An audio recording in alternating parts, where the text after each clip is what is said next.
Okay, can you see my slides? Yes, we can. Okay, so it's my pleasure to talk today on this webinar on multicolor imaging and macular pathologies. I have no financial disclosures.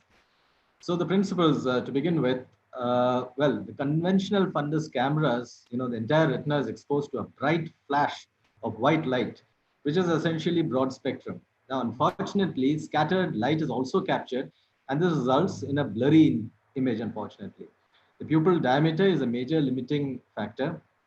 Whereas with the multicolor imaging, which is available on the Heidelberg systems, which employs, as we know, the confocal scanning laser ophthalmoscopy systems, these employ monochromatic free wavelengths, blue at 488 nanometers, green 515, infrared at 820.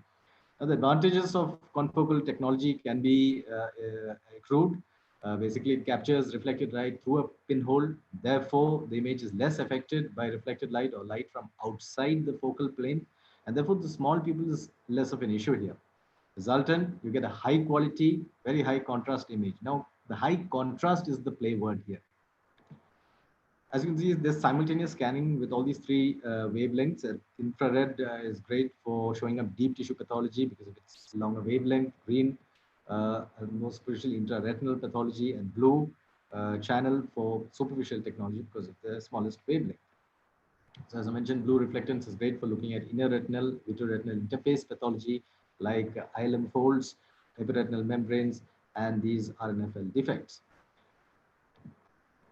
Green reflectance is good for highlighting intraretinal pathology, like macular edema, serous detachments, vascular pathology, intraretinal exudates. Infrared reflectance is good for highlighting outer retinal pathology, RP, sub-RP pathology like PEDs, drusen's, and the geographic atrophy. We'll look at a few examples. In geographic atrophy, the GA contours are very well delineated and the extent much better than the fundus photograph. Drusen's also the extent and the contours are better seen as seen here. Reticular pseudo-drusen's, these are imaged distinctly on multicolor imaging as shown by Altens et al. Far superior to color fundus photography. They often are seen with a central hyper-reflective lesion with a hypo-reflective lesion around it, and it often actually looks like as if there's been some green stamping of the retina, pinpoint stamping.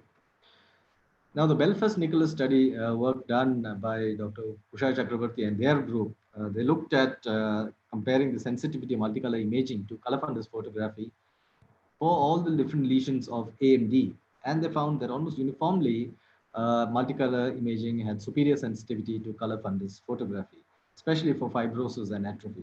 With hemorrhages, it was almost the same. Now, in case of polypoidal choroidal vasculopathy, we can see very clearly that the extent and the contours of the subretinal hemorrhage is well seen.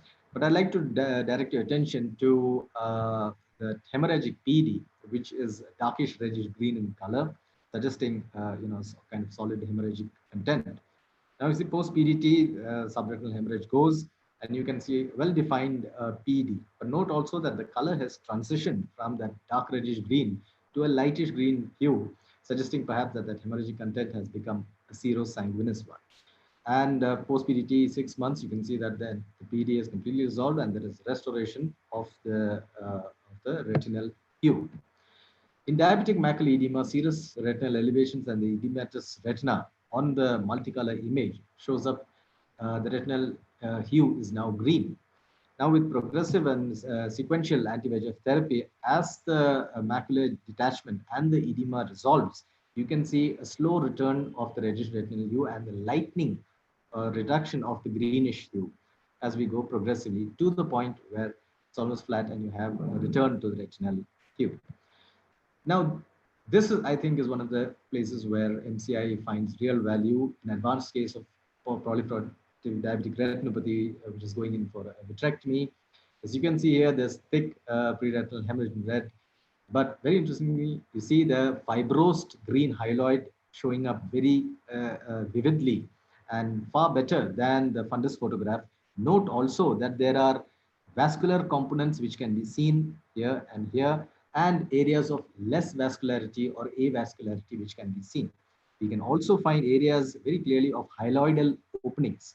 Now, we all know that for diabetic vitrectomies, it's important to take advantage or look for planes of cleavage, planes of the membranes vis-a-vis the retinal membrane. So when you have great MCI images like this, it's great to kind of pre-plan your surgery, and that's exactly what I did. I actually went through these hyaloidal openings and actually went exactly like that with my Uman manual vitrectomy probe for segmentation. And you see post-op a decent result.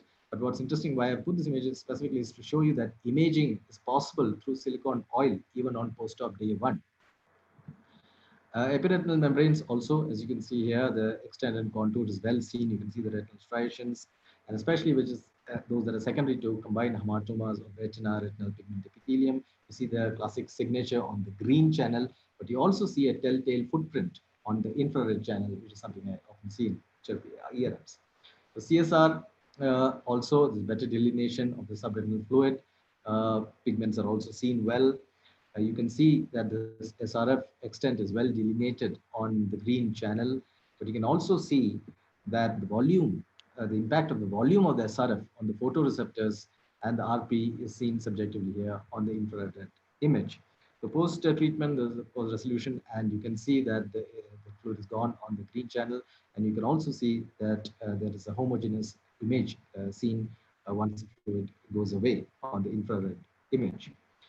Serous PDs, RDs associated with optic disc split. Again, like CSR and macular elevation, this serous RD shows up as a green hue. There's better delineation. The foveal area often shows a reddish hue. This is because the thin foveal tissue shows up. There's a pass-through of the infrared reflectance. OD pits, however, are not often very well seen as well as is seen on the color fundus photograph. Post-vitrectomy, eyelid peeling gas, you see a good resolution and you see a restoration of the macular reddish hue. You can see the craniated contours, almost like a honeycomb pattern in the wide area of ILM that has been peeled, and you can see this well on the blue reflectance image also. A case of posterior scleritis with very dramatic and vivid appearance of the multifocal serous RDs and the macular elevation in green. And you can also actually see the areas where the PDs are also there. And the post-treatment is a dramatic resolution, and you can see the vivid contrast in the pre and the post-treatment images. Malignant hypertension, also you have the disc edema showing up in green, and the contiguous macular edema and elevation that happens here also showing up in greenish contour with good control of BP. This resolves completely, and you see restoration of the reddish hue. Multicolor imaging and MACTEL, we've been part of a study group headed by Jay and his team. And some of the findings of this study were that MACTEL extent of involvement is better than MCI, and FAF RP atrophy shows up as an orangish hue. Retinal crystals well highlighted on MCI, not really discernible on autofluorescence. Foci of vessels dipping on the right angle venules are well delineated by both MCI and autofluorescence. SRNM margins in area better delineated than autofluorescence. Intraretinal pigment hyperplasia of the two is seen better on MCI than RP atrophy. So this table kind of puts everything together, and this is a publication which is coming up, and we hope to see it soon in literature. Choroidal nevus is well circumscribed. It's an intense reddish hue. That's because of the RP indentation by the choroidal lesion. There's no greenish component, obviously, because there's no overlying retinal edema or elevation. Nerve fiber layer defects show much better on multicolor imaging than fundus photography, in spite of the fact that color fundus photography actually has better resolution. But multicolor imaging has higher contrast, and it is higher contrast which is important here. Indeed, contrast is king. Ghost maculopathy is something as an artifact that we see quite often with the 55-degree image. It's a hyper-reflective spot. There's a software algorithm that has been built in for the 30-degree images. It's not really that successful with 55. That's why all my images are 30-degree images, and you get clean images with the 30-degree images. Well, all is not rosy. There are disadvantages of MCI. Multicolor imaging, there's slightly longer fixation period to capture the three wavelengths. Artifacts, like I mentioned, ghost maculopathy. There are color distortions. Pseudo color learning curve is there. And color fundus photography, all said and done, is true color. And there is an overlap between the hues of the pigment, hemorrhage, and scar. So in summary, multicolor imaging offers several advantages: good sharpness, great contrast and clarity. The component wavelengths help unravel various pathology traits at different levels. It is a surrogate marker for pathology and prognosis.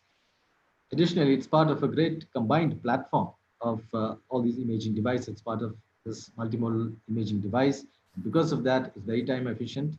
And with advancement of non-Medriatic technology, this has great potential in being a very good screening tool. Thank you. Thank you very much, Anand, for that wonderful presentation.